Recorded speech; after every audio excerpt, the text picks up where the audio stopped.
everybody. It's so nice to see you.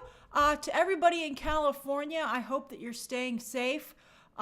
Crazy situation out there, very dangerous. And it's having an impact not only, obviously the most important thing is the impact that it's having on the community, but a lot of things are getting postponed or canceled. A lot of premieres have been canceled. And also the Critics' Choice Awards, I'm a member of the Critics' Choice Awards, that was just moved. The Critics' Choice Awards was supposed to be this Sunday and has now been moved to the end of the month. The voting deadline, though, remains the same. So tomorrow's live stream will be earlier, I think around noon maybe, Eastern Standard Time, and I'll be doing my voting for the Critics' Choice Awards Film and Television Live with you. That's tomorrow's live stream. And of course, it will remain up if you can't join at that earlier time. It's so nice to see everybody. Thank you, Bubbles, for gifting some memberships there. Danny, it is technically the first stream of the week. There was one Sunday night, so we're moving towards 3 streams for the week. But I'm going to gift my memberships. Let's see here. I gift 5 memberships every week. Here we go. Because you guys really inspire me with your own generosity. All right, so there we go. Woohoo! All right. Also, a little bit of an update before we get into today's stories. I just got my Severance screeners. I didn't know the review embargo was going to lift so early, so I didn't even ask for them until yesterday when I saw that the review embargo lifted. I was like, uh-oh. So I've only watched the first episode for season 2, and they gave me the first 6 or 5. So I have to work my way through that. I'm watching The Substance tonight, so I can vote tomorrow. And then also, I've watched Harley Quinn season 5, but that review embargo doesn't lift until next week. Although my review will go up, I think, maybe a day late. I'm not sure. I have to think about my timing. But, I like to give movie math a little room to breathe. So I know that you guys have been asking me a couple of things about that, and so I just wanted you to have an idea of where I am. So we actually have 3 really good stories today. I was like, oh, it's so slow, obviously because partially California's on fire, but January is historically a very, very slow month. But you guys asked me for some other, I asked you what would be some other good stories to cover along with the SAG Awards, and you guys came up with some really spicy ones. January, Danny, is often very slow, but I'm going to have a lot of 2025 and 2020. I still have one last 2024 video that'll go up this week. And then we're going to take a really good look at 2025. I have some other fun stuff prepared. Wolfman comes out next week, which I'll be reviewing. So there's like a lot of stuff. Well, we'll find stuff to talk about. I'm going to see Wolfman early next week, and the review embargo for Wolfman lifts on Wednesday, Wednesday the 15th. And the movie, of course, comes out the next day. All right, everybody, let's go. Oh, that's right, the Super Bowl. When's the Super Bowl? The Super Bowl will be a glorious day. Hold on. I ain't never watched the Super Bowl because I'm too busy covering the trailers. Super Bowl 2025 is February 9th. Oh, boy. Let me put it in my calendar. I'm so happy. Stuff will happen. Thank goodness. 2/9. Oh, Super Bowl, baby. Oh, yeah. I'm very excited. Okay. All right. Hopefully, Ben 10, yes, they have a Fantastic Four trailer. I think they will. All right, so as always, please keep your questions and comments to the story at hand. And at the end of the stream, there will, as always, be a 10-minute Ask Me Anything portion. Okay, story number 1. Boop. All right, so there's no chapter times because we're just going to be looking at the nominations. But the reason that Wicked and Shogun are there is because they got the most nominations. Ooh, I'm not going to complain about that. We were all worried about how Wicked would do now after the Golden Globes was so mean to it, but yet I forgot that Wicked is beloved by theater people, theater kids, quote unquote, and who is a bunch of theater kids more than SAG? So Wicked, I think, has a real chance at maybe doing well with SAG. And, SAG, of course, the actors are also the biggest voting bloc for the Oscars themselves. So this might be a reprieve. The SAG was kind to Barbie, but, it didn't save Barbie at the end of the day. But Wicked, I think, is very different. Wicked is very special to the musical theater crowd. And, I think that SAG will have a special place in their heart for Wicked. So Wicked and Shogun led the nominations, of which they are not totally a lot, but let's go through it.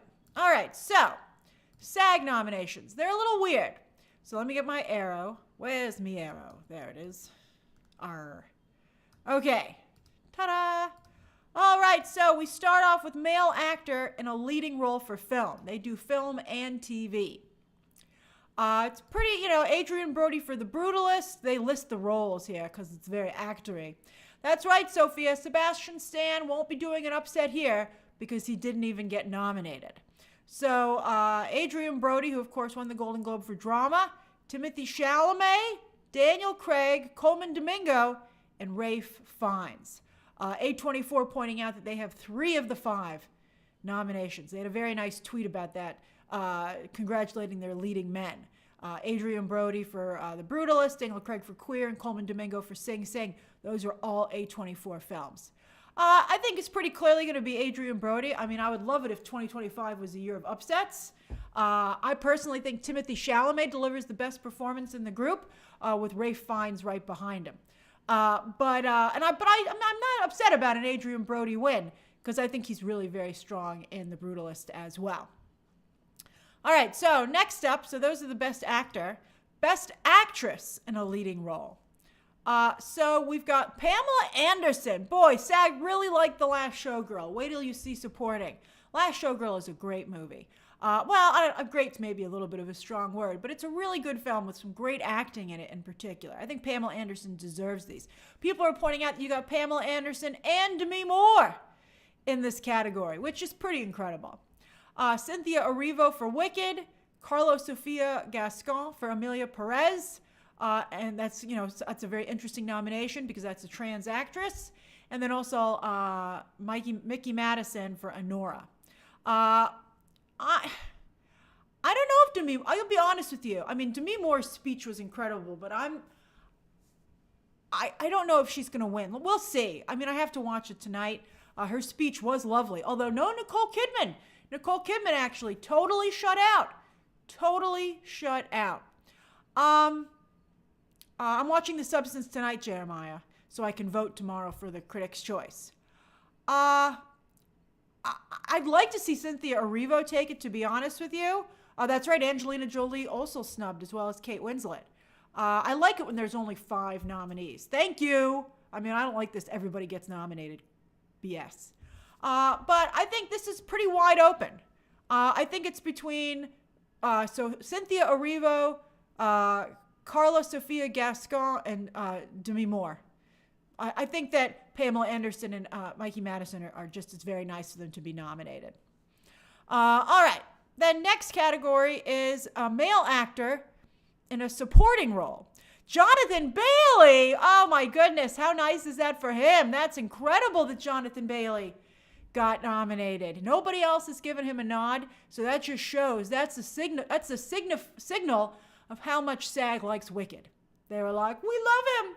I mean, he does have a great dance number. And I've watched the movie 3 times, and the 3rd time I was like, he's pretty good actually. I didn't like him the first time I saw the movie. I mean, I didn't dislike him, but I thought he was only okay. But also it helped that, when I went to see it again, the 3rd time, the person I went with was like, I love that guy. He's going to be a huge star. So I was like, oh, that's great. It was my dad, actually. He was like, Jonathan Bailey's such a cool guy. And he'd never seen Jonathan Bailey before. He was like, who's that? When he came galloping in on his horse. And he's like, that's a movie star. And the whole movie, my dad loved the whole movie. We kind of messed it up for the people next to us because my dad was talking so much. But it's been a long time. Conclave was the last movie my dad liked that much. And so I felt I didn't want to shush my dad. I was like, he likes so few movies. Come on, he's talking about the movie. All right, so Jonathan Bailey Borisov for Honora. He's wonderful. I think that actor does a wonderful job in that movie. Kieran Culkin for A Real Pain, Edward Norton for A Complete Unknown, and Jeremy Strong for The Apprentice. What will Jeremy Strong wear? He wears the craziest outfits. All right, so, I mean, Kieran Culkin's going to win.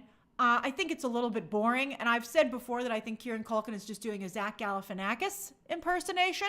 Zach Galifianakis should be like, whoa, you know, like, what the heck, dude?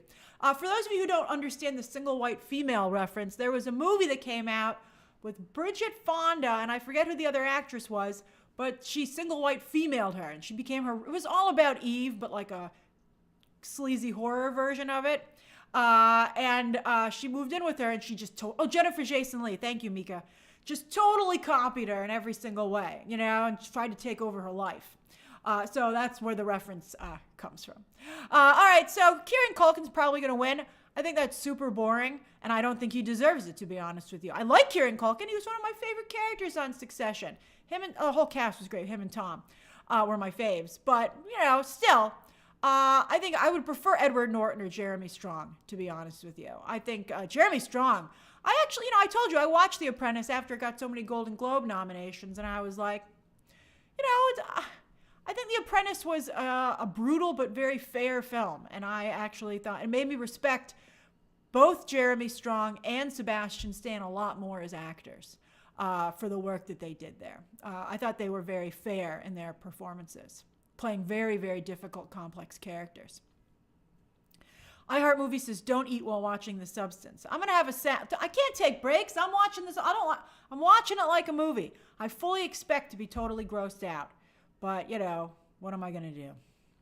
I got to watch it. All right. You guys will never let me hear the end of it. I don't want to watch it. I don't like really gross horror movies, but I'm stuck. All right. So, next movie. All right, next supporting actress in a film. This was really also a nice surprise. Monica Barbaro for Joan Baez. Thank you very much. Thank you, not Modern Art History. Baez. I know I got the pronunciation right. I'd never heard of this singer before. In A Complete Unknown. The real surprise, though, is Jamie Lee Curtis in The Last Showgirl. And I must say, though, having seen The Last Showgirl, I agree with this nomination. I thought Jamie Lee Curtis was fabulous in this role. Danielle Deadwyler for The Piano Lesson. That's very encouraging for her potentially getting an Oscar nomination. She, of course, was infamously snubbed at the Oscars. And then Ariana Grande for Wicked and Zoe Saldana for Amelia Perez. So let's see. This is obviously down to Ariana Grande and Zoe Saldana. Zoe Saldana, front runner, a lot of people in her corner. However, SAG clearly loves Wicked. And you can't really love Wicked without being blown away by Ariana Grande's performance. Like, I was talking to someone who was a huge Wicked fan, and I was asking them, they'd seen it multiple times with different actors, and I said, how did Ariana do compared to the other people who've played Glinda? And they were like, I think this person had not seen Kristen Chenoweth, but said that out of the performances he had seen, that Ariana Grande was the best. And I'm like, I really would like her to win. Even if she doesn't win the Oscar, I'd like her to win something. And I think it would be really nice if it was the SAG. I feel bad that Ariana Grande's success would have to come at a loss for Zoe Saldana, but, you know, that's award season. What do you want me to do about it? So we'll see. We'll see what happens. All right. Then next up, okay, I had to, you know, SAG didn't, they list every single frickin' actor in a movie or a show. So I couldn't grab from their site. So I grabbed varieties for the shows and movies. So for Outstanding Film, they only do 5. A Complete Unknown, Honora, Conclave, Amelia Perez, and Wicked. That's a pretty good list, I have to say. SAG should feel pretty nice about that. I think Wicked's going to win. Wouldn't that be wonderful? I think Wicked is just such a wonderful ensemble, a true ensemble. I think, you know, I agree with Mary that Conclave is perhaps, you know, the other really good competitor because, you know, this is for an ensemble. And I think that Conclave and Wicked are true ensemble films, in my opinion. We'll see what happens, but I think Wicked might take this, which would be very exciting. All right, now let's move over. Oh, they also have stunts. Yay, SAG has stunts. And they nominated for film Deadpool and Wolverine, Dune Part 2, The Fall Guy, Gladiator 2, and I can't think about Fall Guy without thinking of those disgusting donut holes I ate, and it makes me nauseous. I'll never forget it. Bull. All right, so, and then Wicked. I think Deadpool and Wolverine should take it. Obviously, Deadpool and Wolverine did a phenomenal job. They had incredible action sequences. I think it should be Deadpool and Wolverine. All right, now let's look at television. All right, so that's weird. The TV space is weird because there's no supporting actors in TV. So they had to cram the supporting actors and the lead actors into the same category. So it's ridiculous. Like, look, Tadanobu Asano and Hiroyuki Sanada are competing with each other. That's like the stupidest thing ever. Why don't they have a supporting category? They have supporting for film. Hiroyuki Sanada is going to win this. For sure. I got to finish Day of the Jackal. I thought it was so boring. It had a great ending to the first episode, but I was like, man, this is slow. So I haven't gone back to it. But everybody loves it so much, I got to go back and finish it. I never got into Slow Horses, and I don't like the old man. But I feel bad. You got to give it to Hiroyuki Sanada. But Tadanobu, you've been robbed yet again. All right, so then next category is female actor in a drama series. And look at this ridiculousness. Both Allison Janney and Kerry Russell have been nominated for The Diplomat, even though Allison Janney is only in 2 episodes. Because there's no supporting category. Allison Janney is so good on this show, though. Some of you asked why I didn't say that The Diplomat was one of my top 10 shows of the year. Did you see my list? That's a list of winners. It was right, almost made it. But The Diplomat is an incredible show, particularly season 2. And I'm so excited for season 3, which is going to focus significantly on Allison Janney's character. But yeah, Anna Sawai is going to win for sure for Shogun. And they're going to split the Diplomat votes. Nicola Coughlan for Bridgerton. I saw a lot of fans were very excited about this. And Kathy Bates, she's getting tons of nominations, boy, but she got one for Matlock. All right, then next, Outstanding Drama Series. So they have Bridgerton, The Day of the Jackal yet again. Really, I have to watch this. The Diplomat, it's a very actor-friendly show.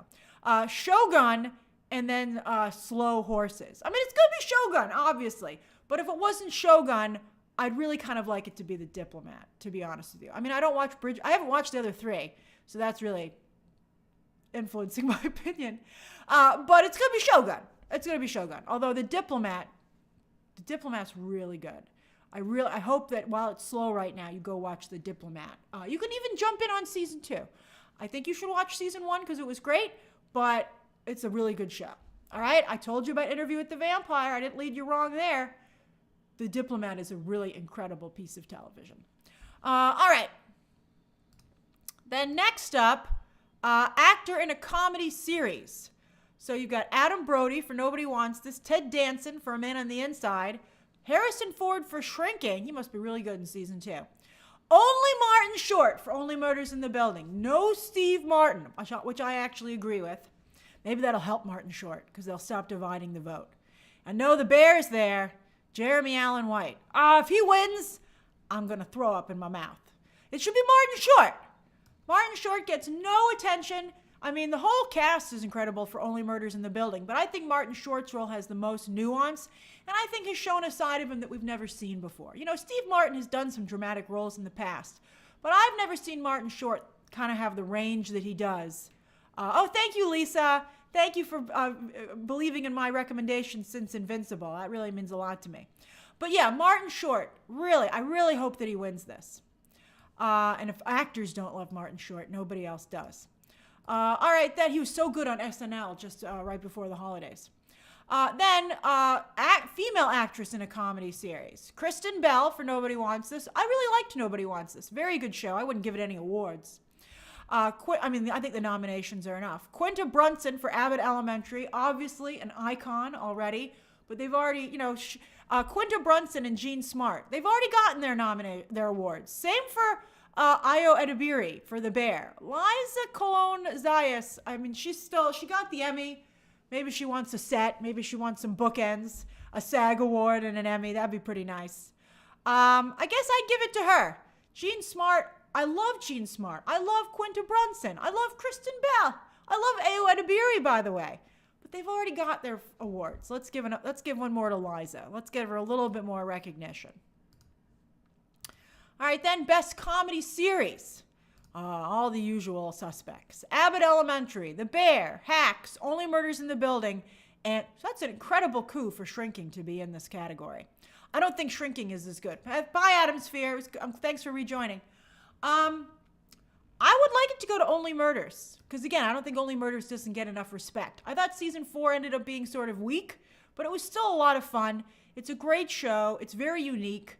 It's holding up Hulu. You know, that and Shogun are doing a lot to hold up Hulu. I'd like to see Only Murders take this. It would make me very happy. All right, then, this is weird. So we're going to talk about limited series, but limited series only has actor nominations. They don't actually nominate any limited series or movies overall for an ensemble. I'm like, SAG, what are you just making stuff up over there? All right, so, hey, Benji. All right, so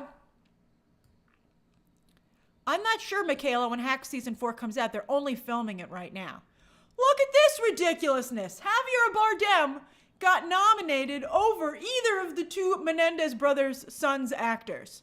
No Cooper Koch, no Alexander Chavez. I mean, I don't care about Alexander Chavez. And apparently, he and Cooper Koch are in a fight. And I side with Cooper Koch. How could Cooper Koch not be in here? I mean, Javier Bardem did a nice job, but Cooper Koch was a revelation. I mean, even for that, I mean, it was clearly an awards bid when they did that one episode, which was just one long take. But I don't care. It was great. It worked out. It should be, I mean, also, Chavez should play Nightwing, by the way. I think Nicholas Alexander, whatever his name is, Chavez, would be a great Nightwing. Like, he'd be an incredible Nightwing, now that Zac Efron, I think, is aged out of the role. But Cooper Koch, I love Cooper Koch, and I'm upset that he wasn't freaking nominated. All right, with all due respect to Javier Bardem. Colin Farrell for The Penguin, Richard Gadd for Baby Reindeer, Kevin Kline for Disclaimer, and Andrew Scott for Ripley. I loved Ripley. I hope they make another Ripley. I'm worried. I don't think they are going to, but I think this is obviously between Colin Farrell and Richard Gadd. And Colin Farrell might take it, because I think actors in particular will be really impressed with what he was managed to do under all those prosthetics.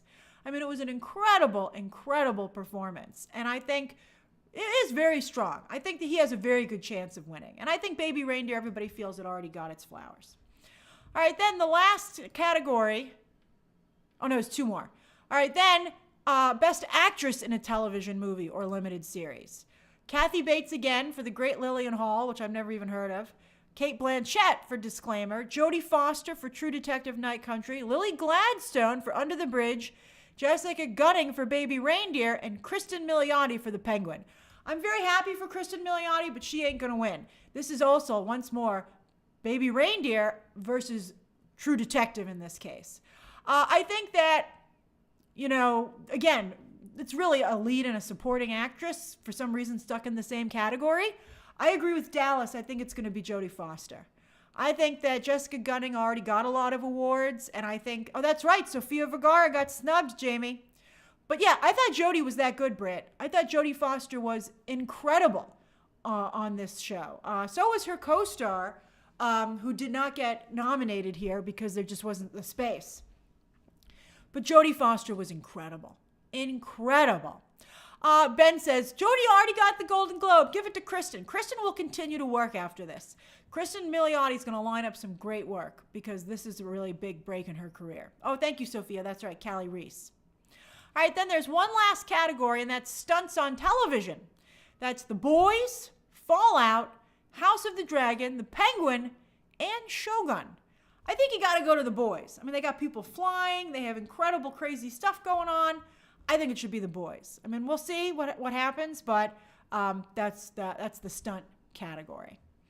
All right, so any questions or comments about SAG before we move on to the next story? That's right, Sophia. No Anthony Starr or Sam Reed. But they are that's going to be my Sophie's choice when I have to vote for Critics' Choice. You guys can potentially sway me if you watch the live. I'm not sure who I'm going to vote for. I'm leaning in a specific direction, and I'll explain it tomorrow. Omar says, thoughts on Amelia Perez? I feel like me, it's been a steady performer or even overperformer at all the precursors. Even Wicked missed it. Oh, that's the Directors Guild.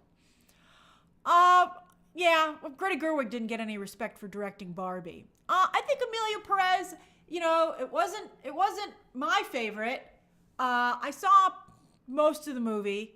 I respect the film. I respect those who like the movie so much. I don't think that you can ignore how insulted a large part of Mexico seems to be about the film. I thought that it was unfortunate that the director didn't do any research into the region, and I thought it was really unfortunate that he was so bold as to admit it. I think, that's really unfortunate to have that kind of disdain for a region that you're depicting. Seems totally lost on voters, though, so far, although I think that the critics have really stepped up their campaign against the movie, and, that might affect it with the votes going forward. So let's see. I think, obviously, we want to be very supportive of the trans community, as Junior pointed out, but I think that in that regard, the nominations, in my opinion, are enough. And to me, the best trans character of 2024 is Player 120 on Squid Game. And I'm disappointed not to see any recognition for that performance, to be honest with you. That, to me, I guess it's because it's a cis male actor playing the role instead of a trans actor. But, I thought it was incredible. I think that the work by that actor was so good. Nathan says Catherine Hahn was... Yes, that's right, although it's hard.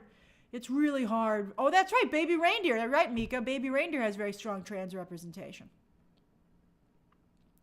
It's given me great joy to see people discover how good Player 120 was. I told you when the controversy first erupted, I was like, wait until you see it. And I'm just really overjoyed that everybody was like, yes, amazing. Yeah, Rodney, no Selena Gomez. Selena Gomez, she's a billionaire and she gets a lot of work. She has a lot of fans. I don't really know if Selena Gomez, maybe one day her day will come like Demi Moore. But Selena Gomez, I don't feel, is a transformative actress. She does one thing extremely well, and there ain't nothing wrong with that.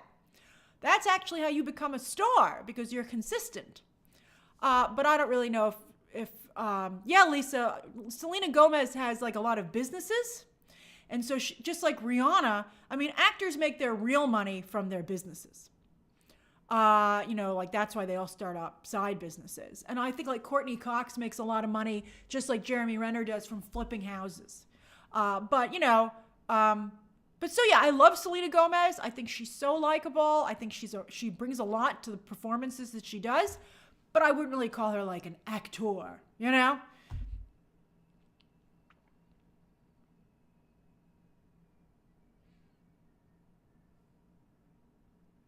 Any other questions about this? Or are you ready to move to the next story? That's right, David Kyle. Margaret Qualley didn't get nominated for The Substance. We'll see. This is still a very interesting awards season. I thought it would come more into focus with Critics' Choice on Sunday, but we're going to have to wait a little bit longer because it's been delayed. Understandably so, because of the fires. All right, let's move on to the next one. Okay, Junior says, how influential is SAG on Oscars? Incredibly influential. SAG, in fact, is it's the best outlier for how the Oscars are going to do because actors are the biggest voting group in the Academy. Okay, so let's move on to the next one. All right, story number 2. Hold on. Boop. All right, let's talk about this. There's a lot of confusion, a lot of drama. Allow me to clarify. So there's a lot of questions. There's so many questions about who's going to be the DCU Batman, Pattinson or somebody else, that both Matt Reeves and Andy Muschietti in the past couple of days have done interviews and have been asked about it. And everybody who wants their person to win has said that their interview is the one that should be looked at. So I'm going to translate these interviews for you with Hollywood business speak. All right, so you can get a better idea of what's really going on. All right, so let's talk about Matt Reeves, who got asked on the red carpet for the Golden Globes, what's going on with Batman and would his Batman ever be maybe part of the DCU? So Matt Reeves said, what he specifically said was, that door is open, but he doesn't know if he's going to walk through it. So he no longer was emphatically a no. So he instead said it was a possibility. And he just then hemmed and hawed until the interviewer said, I'm not going to keep putting you on the spot. So this is the translation as to what's actually going on there. Matt Reeves is under tremendous pressure, not only from the people at Warner Brothers, but now the fans, a lot of fans, to roll his Batman into the DCU. It makes sense. I mean, look at those two. They're a set. It's ridiculous. They match. They match, they match, they match. However, I feel that Matt Reeves wants to wait. He only has to wait a couple of months more to see how Superman does. I think he doesn't want to tie his meal ticket. I mean, think about it. Who was Matt Reeves? I mean, he did a pretty good job with the Apes movies, but it wasn't until Batman that he became a household name with the fans. So I think he's very, very nervous, and he wants, if James Gunn's DCU implodes, he doesn't want the Batman to be taken down with it. So I think that's what he's waiting for. But I think he's moving in the direction that we want him to. I think and I think the Superman trailer also did very well. We haven't seen how the movie's going to do, but the trailer performed well. So I think that's why he's starting to slide a little bit and is willing to say, maybe. So that's why, but I think that the reason that he even admitted it was because he's feeling the pressure. I think not only, again, from Warner Brothers, but from the fandom. I don't think James Gunn is pressuring him, though. I think James Gunn is greenlighting an awful lot of projects for him. They're becoming very good buddies. And I think James Gunn's just making sure they have a great relationship. And then James Gunn just has to deliver a successful Superman movie to seal the deal. That's what I think's going on. So then, Andy Muschietti, okay, Yaya says, if we get Pattinson, I don't see us getting Damian. You might someday, but yeah, you'd have to start with Dick Grayson, which is fine with me. I don't mind going in order. I don't think Damian Wayne hits the same way if you haven't seen all the stuff with Talia and all that element and the other Robins that came first. All right, I like that, Charlie. Pressure is how diamonds are made. That someone should put that on a pillow and send it to Matt Reeves. Be like, I know we're being tough on you, but it's for your own good, my friend. All right, and then Andy Muschietti just did an interview, and he said, no. I'm creatively in charge of the DCU Batman, and that Robert Pattinson would not fit with what James Gunn is doing. So he is not the DCU Batman. And then all these fans who don't want to see them combine said, oh, look, Andy Muschietti says it's not going to happen. All right, so allow me to translate that. Please don't fire him. That's what Andy Muschietti is saying. He's saying, please don't fire me. I think he knows. He's like pulling a David Ayer. All right? I think he knows that he's on the ropes. He sees everybody saying, let's just go with Pattinson. And I think he's like, no, if Andy Muschietti doesn't get this Batman movie, it's going to be really bad for him after The Flash bombed. So Andy Muschietti is just, he's a desperate man who needs this not to fall apart. And so he is just being very, and I don't blame James Gunn for not saying, James Gunn is being uncharacteristically quiet, which I think we all appreciate. Don't say anything until, that's right, Mika, Andy Muschietti still has the It franchise. But let's not forget that It Chapter 2 did substantially worse than It Chapter 1. And so let's see if he can deliver with Welcome to Derry. I hope he can, but I don't think it's by any means a slam dunk. But that's what Andy Muschietti is saying. So Andy Muschietti is fighting to stay in the game. So as you can see, I have both David Corenswet and Robert Pattinson up there. And they look like a set. That looks like Superman and Batman to me. You have an uncharacteristically skinny Batman, but you have an uncharacteristically skinny Superman. They match, I think they look really good together. They look excitingly good together. And so I think it works. I think their suits do match. Superman is just wearing some pajamas that his mom made him. He doesn't need any armor, whereas Batman does need armor. I think, in fact, when I think about it, it's really cool that their suits have that differentiation. You know, like it really plays up that one is vulnerable and one isn't. Although Superman might want to invest in some armor after getting beat up and having to have his dog rescue him. But yeah, I think it looks great. They look really, really, really good together. And I think it's going to be weird if you throw in some bigger, older Batman and be like, this is Corn Sweat's Batman. And you go, what? I mean, Superman and Batman are supposed to be peers. It makes absolutely no sense at all to have an older version of the character. So James Gunn's Superman. It all boils down to James Gunn's Superman. Not just not just the future for Pattinson, but for the future for all of DC. They're going to start rolling cameras on Supergirl, which is, I think, maybe they feel a little bit more confident after the Superman trailer, and I can understand that. But as long as they'd be happy with a Superman that came in at around 600 to 700 million. If they'd be okay with that, then I would roll on Supergirl. I think Jason Momoa brings it down. Not necessarily, in terms of, well, I mean, we'll see.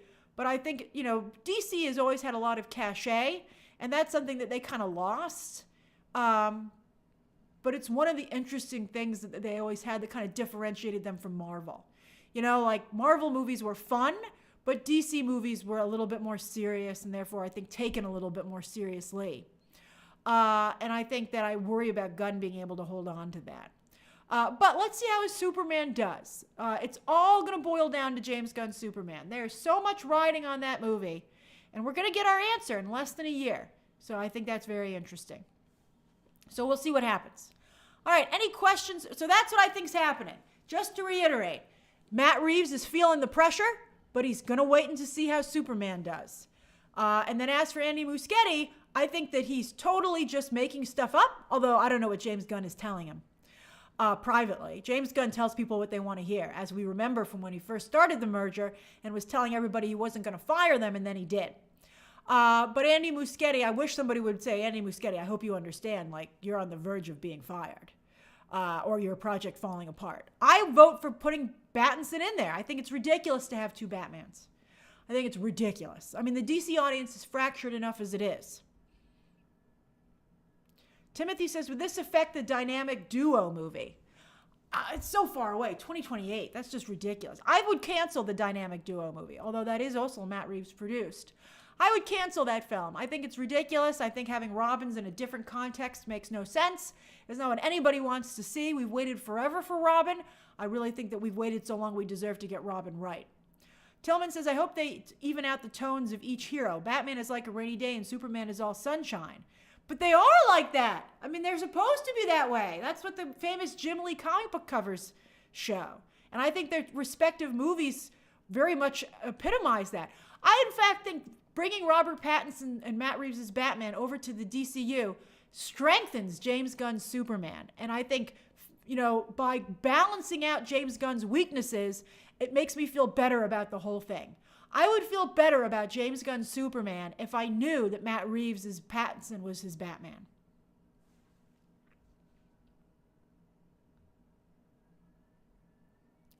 Arthur says, do you think that Reeves has seen Superman?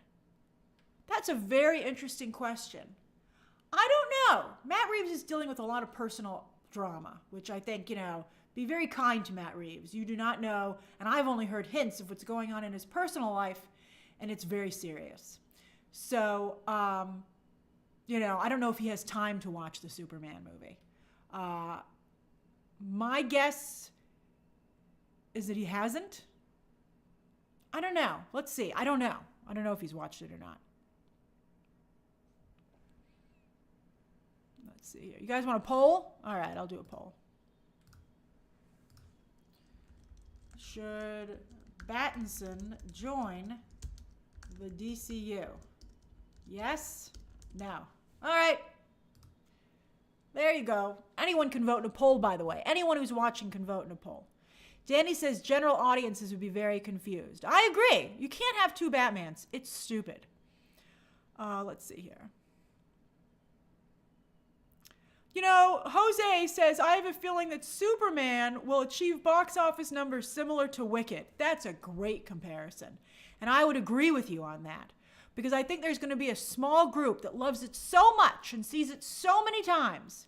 Although I don't know if I'm not sure how Superman will perform overseas. I'm not sure if Superman is a very popular character overseas. Let's look at the split on Man of Steel. That's a really interesting question. Because what's held Wicked back has been the overseas box office. So let's see how Man of Steel did in the split. Because, you know, Superman is historically a very American character. Yeah, Man of Steel was soft internationally. Isn't that interesting? So Man of Steel, it's 43% domestic, 57% overseas. That's weird. Usually it would be about somewhere in this, it's about 10% down where it should be overseas. Jose, that's a great comparison. Kudos to you. That's great. Very good idea. Very good comparison.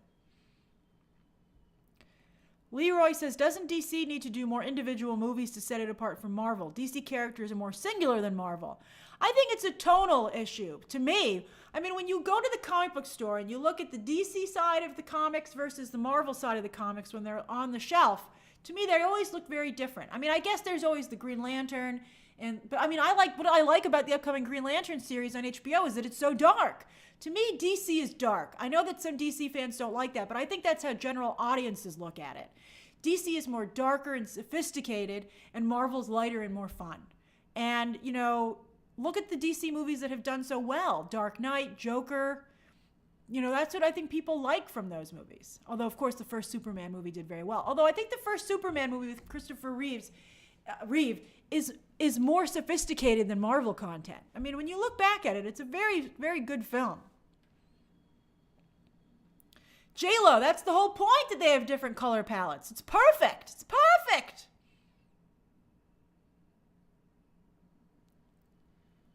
JD loves dark DC. I do too. Look at the Injustice video game. Very dark. Hey, Podge Durka. That's right, Mr. Magic. Wicked is at almost 700 million.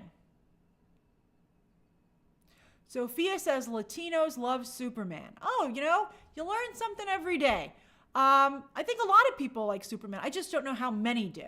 I mean, Man of Steel. I mean, I don't know. The audience demographic in the United States certainly has changed since Man of Steel's release. So let's see.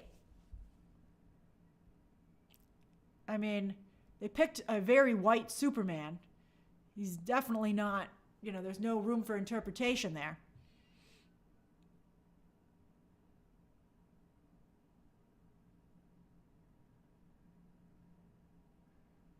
Danny says, Grace, can't the Batman exist without the Justice League? Yeah, but I really want a good Justice League movie already. It's kind of frustrating. Justice League is a great team, and they have it's really good dynamic, and I'm annoyed that it's taken forever to get them up there. All right, let me close the poll. All right, so 63% of you feel yes, 36% of you feel no. See, this is why DC can't win, because that's a decent amount of no's. That's almost a 60-40 split.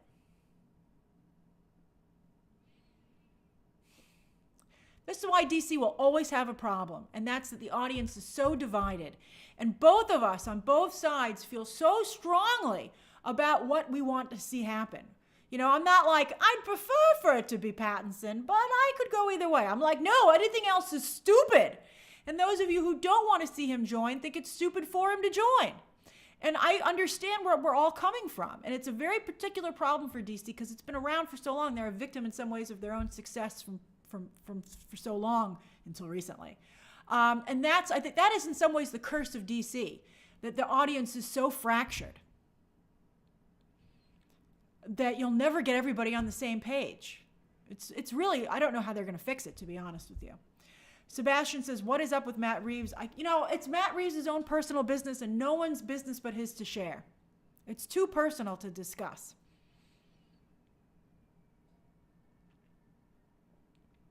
As evidenced by the fact that no super will share it. Sneaky says, judging by the rest of the projects in development, Pattinson seems like a better fit with the rest of the new DCU rather than Superman directly. Yeah, I think it's a no-brainer, but I'm surprised that almost 40% of you feel opposite. Yeah, everybody in Marvel's on the same page, for good or bad. Zeta says, do you think American politics could affect the international motivation to see a character like Superman? That's a fascinating question. To me, it's more global politics. You're seeing almost every country shift in a more conservative direction. And so the question is, what approach did James Gunn take with Superman? Which also can make it a little bit like Wicked. Did James Gunn make a Superman for a Kamala Harris America? That's a very interesting question. We'll have to see the movie to find out. But I think you're seeing every country move in a specific direction right now.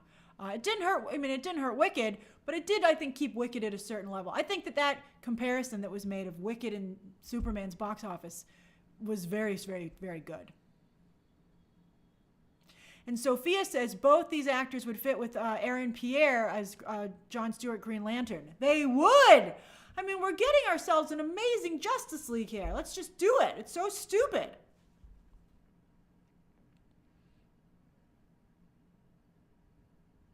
David Kyle, we ain't never getting that Michelle Pfeiffer Catwoman movie, sadly. Hey, Jack. Dory, the milestone chat isn't working. Are you sure? It might be some word that you're using might be blocked. Also, I have no control over whether or not something's working on YouTube. Nate Griffin says, if James Gunn could adjust his tone style a little, I think it would be quite successful to join the two. I don't think he needs to change his tone. I think it's a good comparison, a good contrast to Matt Reeves. I do think these briefs look stupid, though.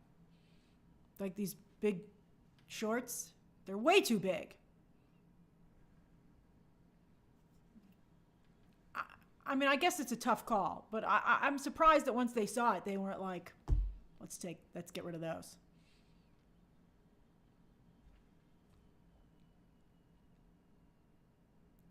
Jay Bernard says, the issue with DC is that they really tried to reach everything. They have light superheroes, dark superheroes, and then so many areas with so much fandom, it's too much. Yeah, they have a real problem over there. And I honestly don't know how they're going to fix it, to be honest. Like, it's a genuine problem. You know, it's not a problem that they created. So I think you have to feel bad for them. You know, like, how do you overcome that? It's very difficult. Leroy says the darker tone doesn't work for a team up. Oh, I disagree. They not only look at Injustice, but there was a wonderful video game like DC Universe or something that came out like at this point a long time ago, and it had a great cinematic intro, and it was very dark, and it was the DC and all the DC characters working together. 2011, was that it? And it was so good. I mean, when it came out, I was like, "There's your movie." Well, I don't know why we're not just making this. I mean, it can work. Ivan, I've said before, I think that Melissa Barrera would be a great Wonder Woman. Margaret Qualley, I don't know. I would like an actress who could be somewhat at least passable as Greek. Yeah, it was DC Universe Online. If you go watch the DC Universe Online opening intro, it was really good. It was really good. All right, so let's move on to the next story of the day, and then we'll do the Ask Me Anything. All right, so boom, baby. Story number 3. I'm finally going to discuss this. Oh, thank you, AJ. This is a tough one, okay? Blake Lively versus Justin Baldoni. Now, this really erupted over the holidays, so I'm really only getting a chance to talk about it now. And it's a tough thing to discuss because you want to be, we don't know who's correct, all right? And it's a very controversial situation. So for those of you who don't know what's going on, let me do a quick, brief roundup. So round 1 was when the movie came out, and everybody turned on Blake Lively. As you might recall, there was a lot of negativity about her online from the way she was focusing on the light and fun aspects of the movie rather than the domestic abuse side of it. How she was, ostracizing Justin Baldoni from his own movie, and people were digging up old clips of her being mean to interviewers. So it was really rough, all right? And Justin Baldoni came out of that looking great. But then, right around the holidays, right before Christmas, round 2, we thought it was over, but oh no. Boom! Blake Lively starts a round of lawsuits. And Blake Lively says she's going to sue Justin Baldoni for orchestrating that smear campaign against her and for abusing and harassing her on set, and et cetera, et cetera, et cetera. So then Justin Baldoni countersues and also sues the New York Times. All right, let me see what team everybody is on. Start a poll. Whose side are you on? Blake Lively,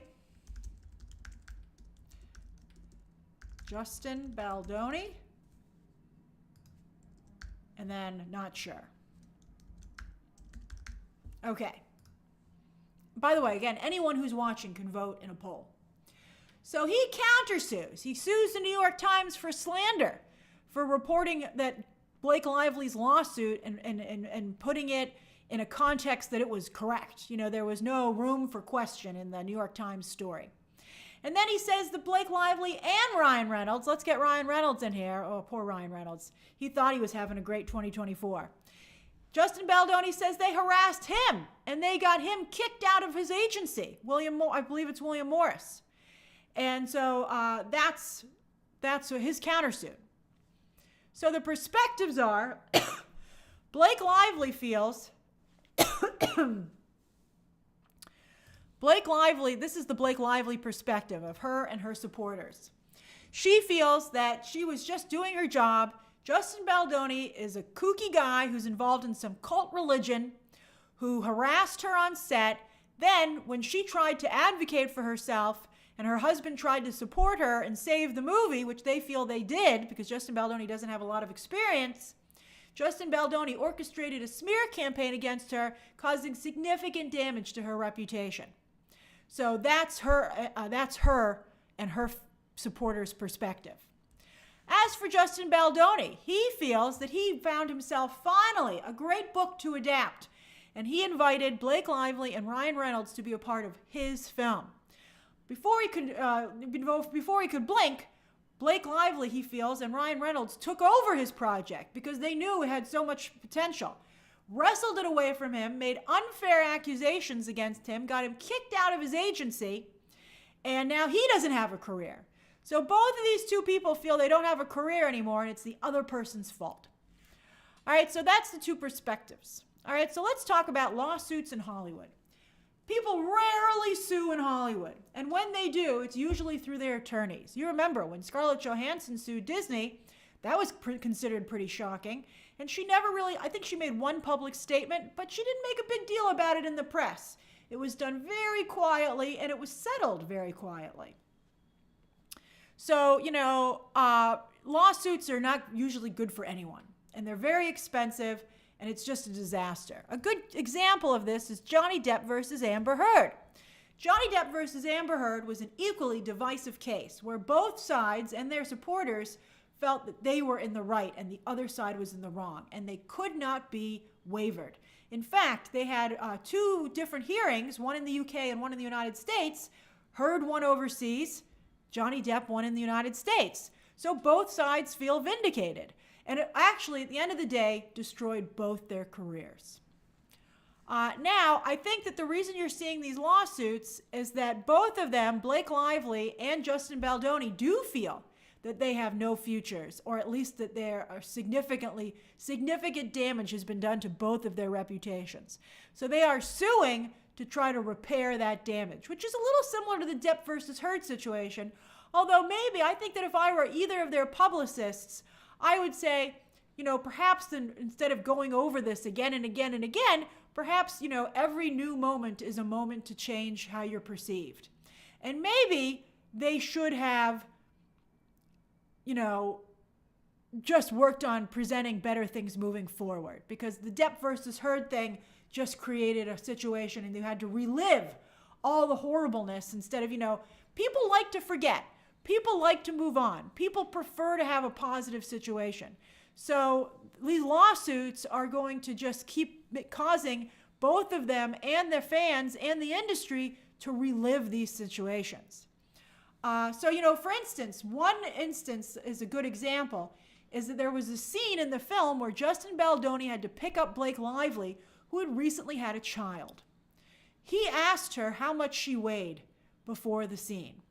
Now, Justin Baldoni argues that he did that because he has a back problem and he was concerned about hurting himself. However, Blake Lively feels that he was fat shaming her. Now, I think it's a bad situation. I mean, I really don't think that he needs to ask for the number. I think he can just ballpark it by looking at her, okay? I also think you can do things with a harness, and a lot of times in movies, people are picked up by wires that are then removed in post. Maybe the movie felt they couldn't afford it. Here's the real thing. I'd say Justin has a back problem.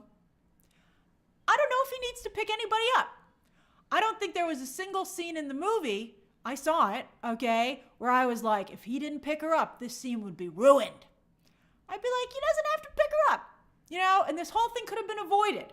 But the problem is that both sides seem somewhat reasonable. Like, he doesn't want to hurt his back, but I can see how that would be extremely embarrassing for Blake Lively, who's really feeling, very sensitive to that in Hollywood after having just had a baby. So you're like, it's just like Depp and Heard. You're like, there are no real winners here. I still contest, with Johnny Depp, did he have a horrible substance abuse issue problem? Yes. Did Amber Heard take advantage of that and wasn't as kind as she should have been? Yes. So that's like the situation, you're like, it was just really bad, so I feel it's a really difficult scenario. Then control of sequel. I think that's another reason that they're having a lawsuit. This movie was incredibly successful. There is a book that's a follow-up. Obviously, Sony and both of these individuals would like to make that movie. However, they clearly don't want to work with each other ever again. I think clearly Blake Lively wants to make that movie without Justin Baldoni. And she needs a way to wrestle the movie away from him. Justin Baldoni, I don't know how he could make the movie without Blake Lively because she played the character, but maybe he doesn't want to get kicked out of the sequel. He at least obviously would want product participation. All right.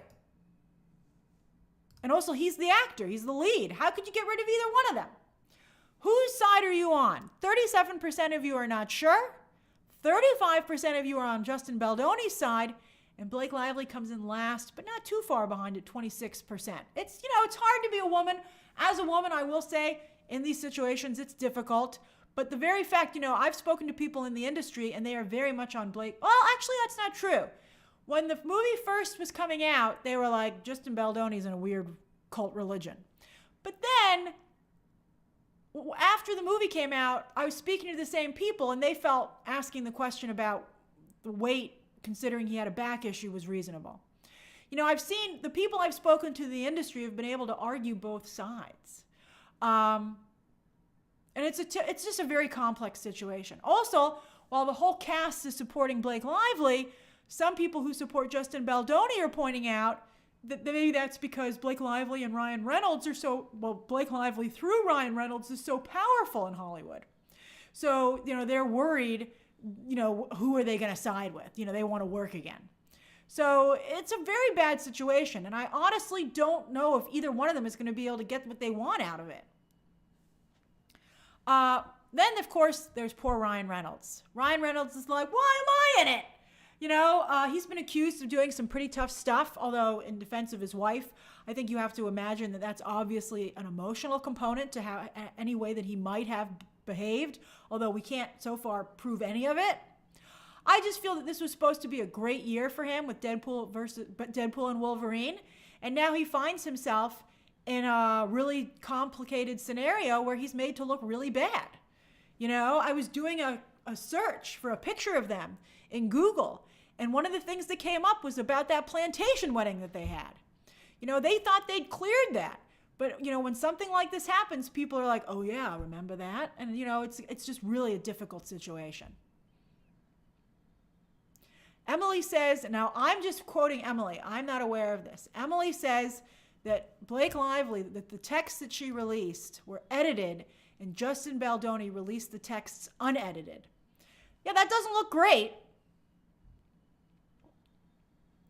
So I said I'd give you my thoughts. So here are my thoughts on it, and then I'll ask you about your questions. My thoughts on it are, this was not a good pairing. Justin Baldoni and Blake Lively do not get along. I think Justin Baldoni is a little bit of a flaky, kumbaya kind of guy, and I think who obviously has some issues. And I think that Blake Lively is not that kind of a person. I think she's not like a granola actress type of person. And I also think that she was coming off of having a baby, and she was clearly extremely sensitive in many ways. Now, I hate saying that about a woman. You know, nobody likes to hear you're too sensitive, okay? Oh, this is like Feud, Dane O'Leary. I mean, that's right up there with You Should Smile More.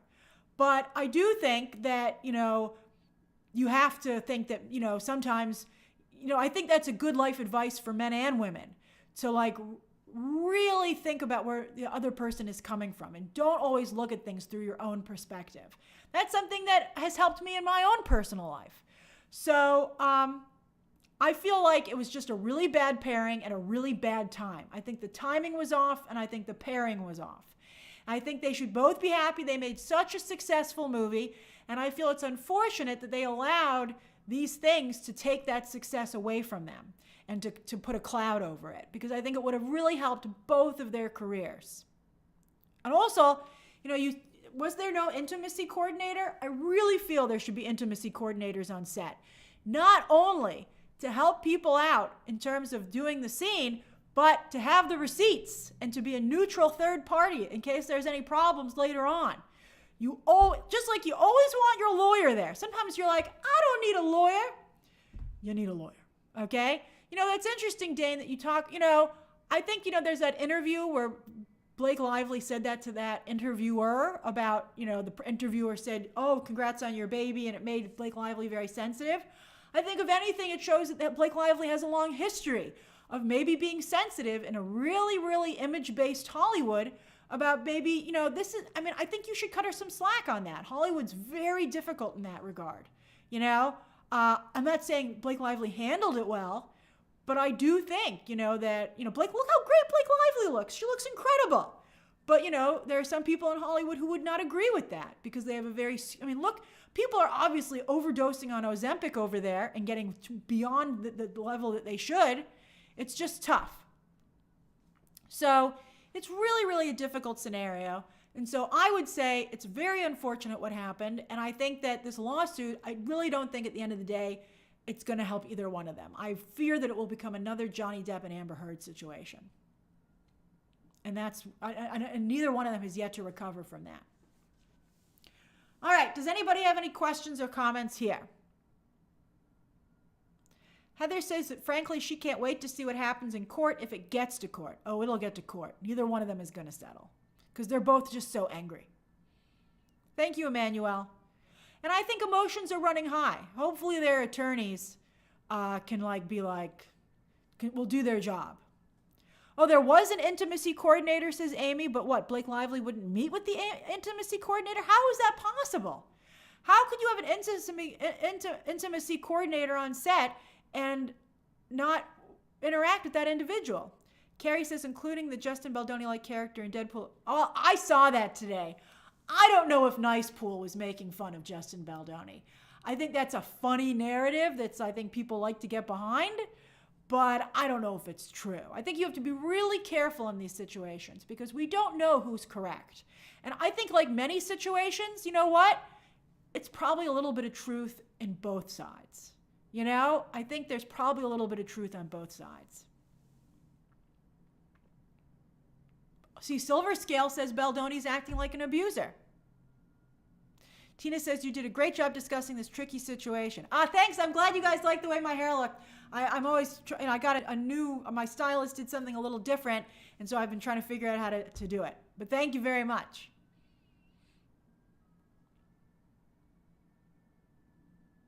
Oh, Bobby says they didn't have an intimacy coordinator while filming, but beforehand. This is getting crazy. Don't skimp on crew. You know, Rust learned that as well. You know, people have these jobs and the training for a reason.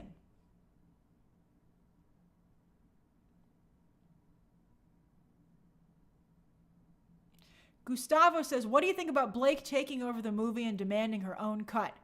I can't be upset about it because it worked. People loved the movie. It was incredibly successful. It's one of the top 20 films of the year. So she obviously knew what she was doing.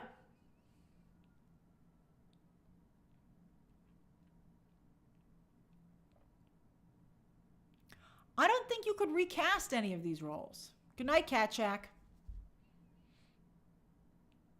Leroy says, doesn't Baldoni own the rights? He does, but if you make it difficult enough for him and you have him lose, I think that Blake Lively in the studio could argue with him that he cannot move forward. And so they would say, we'll give you a cut of the film, money, but you wouldn't be involved in it. And it's the best you can hope for. So I think maybe that's a way they could argue to go in.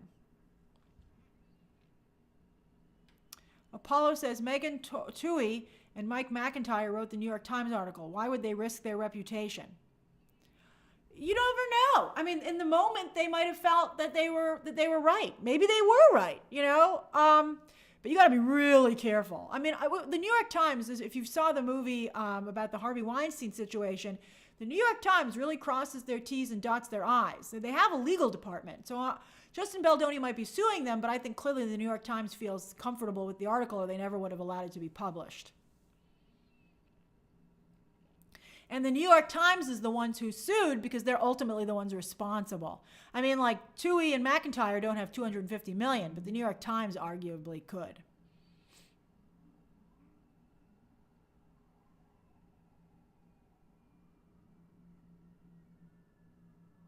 Jico says, when will we find out the real truth behind this feud? I think some people will feel that you'll never find out. That's the problem that they both have. I think they feel they can win other people over to their side. But what they should learn from the Johnny Depp and Amber Heard situation is that there are very strong fandoms and supporters that are not going to change their mind. And obviously, and often it's the one who are the most vocal. So this is just never going to end. And they're not going to be able to change the minds of those individuals, and they will always come out for them. Amber Heard spoke up for Blake. Blake Lively's like, no, thank you. That's fine. That's okay. Dancing Dog 60, thank you.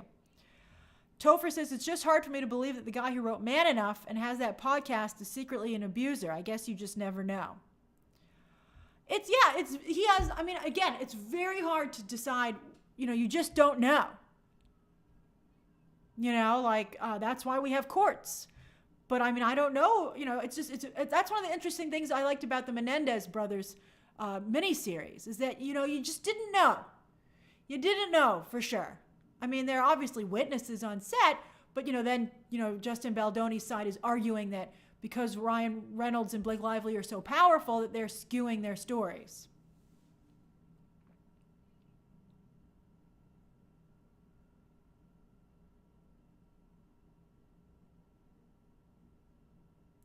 Silver Scale says, courts are woefully set up to handle cases like this. You're lucky if you get a judge who understands abuse dynamics. That's fascinating. Well, then I guess it's the responsibility of the two sides to bring up an expert and have them go on the stand. Because that's not really a judge's responsibility. Okay, all right, that's that story. Let's move on to the Q&A. All right, so 10 minutes till 5:53.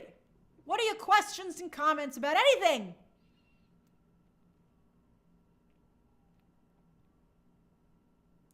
Hi, Jesse says, hi, Grace. I recommend avoid watching The Substance. The Substance lacks substance. I got to watch it.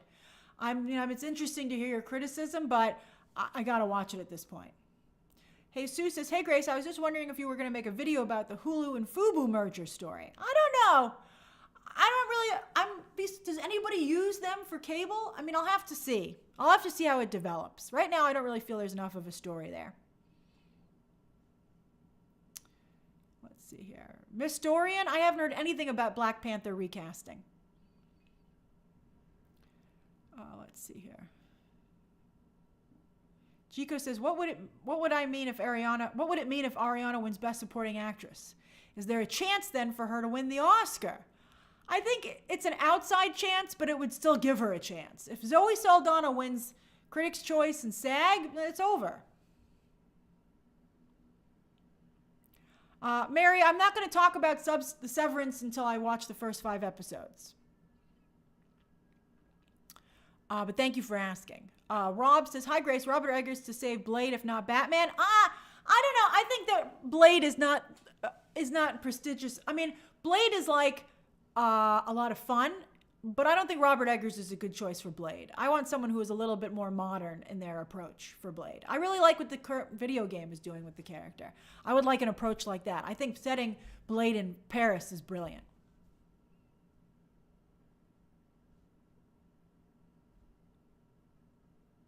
Danny, I don't think Lily Rose Depp would be a good Harley Quinn at all. I think Anya Taylor-Joy is a good choice for that. I like people casting her.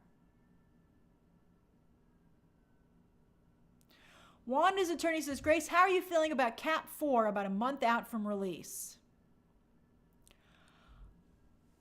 I think there's surprising a little buzz. I'm nervous about it. I'm nervous about Captain America 4. I really loved the show, and the show performed pretty well, as I recall.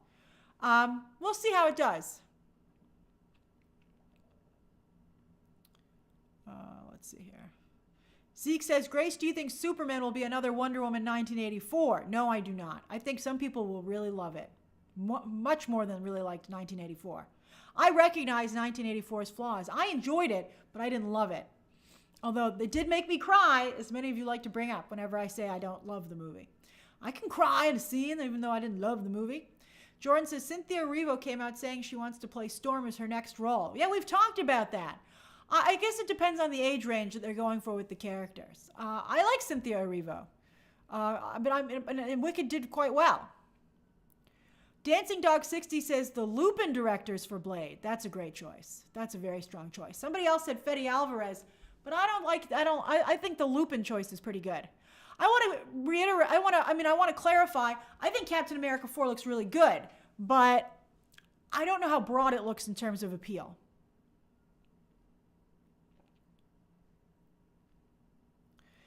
Let's see here.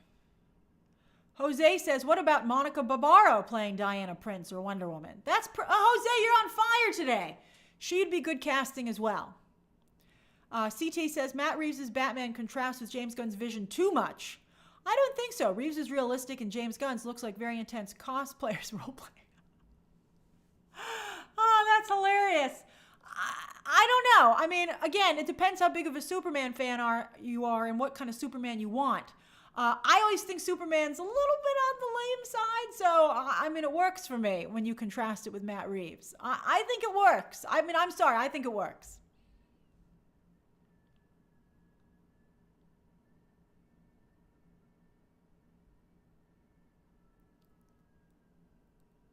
Freddie says, Grace, does James Gunn still want the Bat family? I think he wants a successful DC.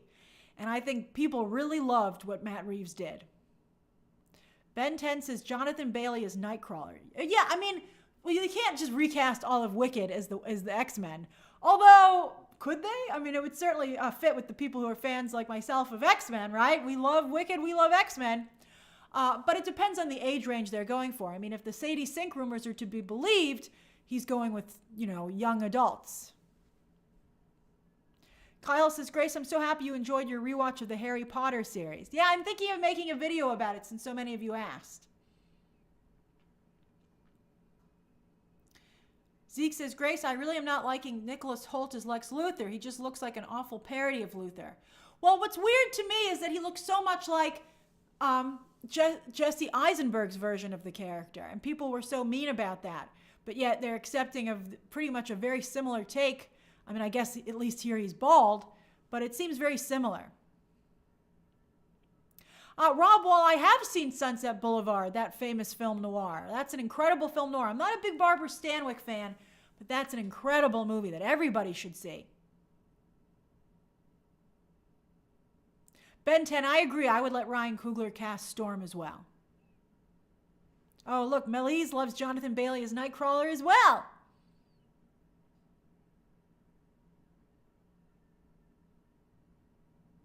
Thanks, Super Extrovert. I'm glad I got you to check out Wonder Woman 1984. I definitely think it had good moments.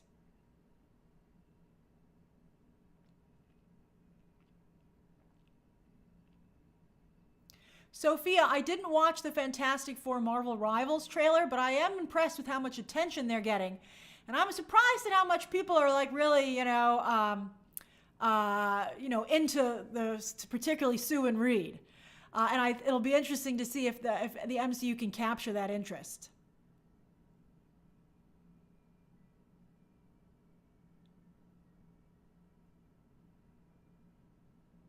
Sebastian says, what is your top pick right now for best movie for the Oscars? I think it's going to be The Brutalist. I think that's probably going to win. And if you see The Brutalist, you'll agree. I don't know if you'll agree, but I think you'll at least understand why.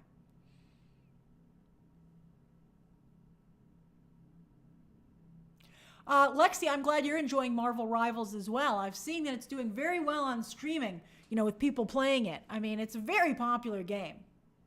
It's doing a lot for Marvel right now.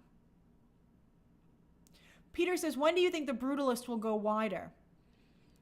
Probably pretty soon. I mean, I think they're going to start, probably, I would assume maybe even this weekend, start rolling it out because it's starting to get some real momentum.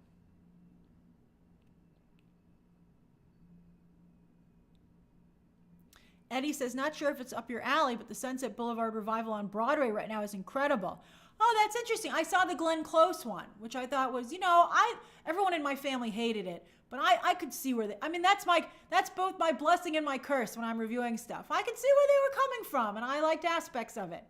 But I think most people don't like the Glenn Close version.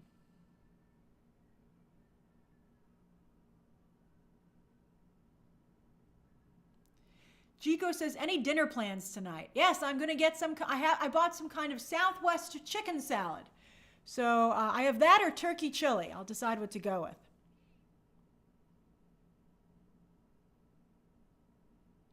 Dancing Dog 60, thank you again.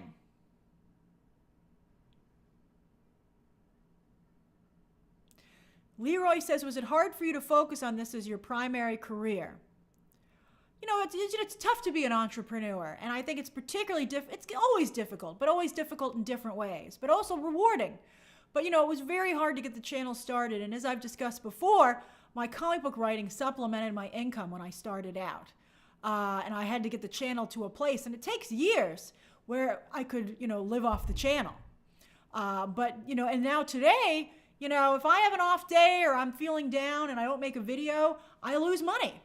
I go on vacation, I lose money. I make videos from while I'm away, but it's not the same, And so there's always that pressure of wanting to deliver and to post. But I have to tell you, your guys' support is not only really what helps me to be able to do this, but a lot of what makes it fun. So I'm so grateful for the BTT community for helping me with this. And just really, making, I feel like you're all my friends, and I love talking to you, and I think it's given me a richer life, and I think a broader scope of the world after talking to you guys. I think my level of understanding over the past few years, my empathy and my understanding of groups that I don't have any personal experience, it's the same, but I feel like I've just grown a lot as a person, thanks to you guys sharing your own stories and telling me different perspectives and counter arguments. And I listen to you guys. I think that sometimes people, I'm very opinionated because I'm in the business of having an opinion, but I think it's sometimes lost on people that I do also listen. I listen as hard as I opinionate. And that's why my opinions sometimes change and adapt. And I listen to everything everybody says, and I take it in, and I think it's changed me as a person. And so I'm very grateful for that. Tito says, this Monday, my Bucky passed away from a pancreatitis, short of turning 9. Tito, I'm very sorry for your loss. I'm very, very sorry to hear that. Thank you guys for all the very kind comments. Thank you, Kareem. Angany, I'm glad you like the substance. Tito, I'm very sorry again for your loss. All right, so that's the 10 minutes. I had a lovely time with you as always. Tomorrow's live stream will be earlier in the day. It'll be my Critics' Choice votes, and there will be a couple other videos going up this week. And then, by the way, a week from Friday are the Oscar nominations. And so that's going to be a big deal. All right, everybody. See you tomorrow.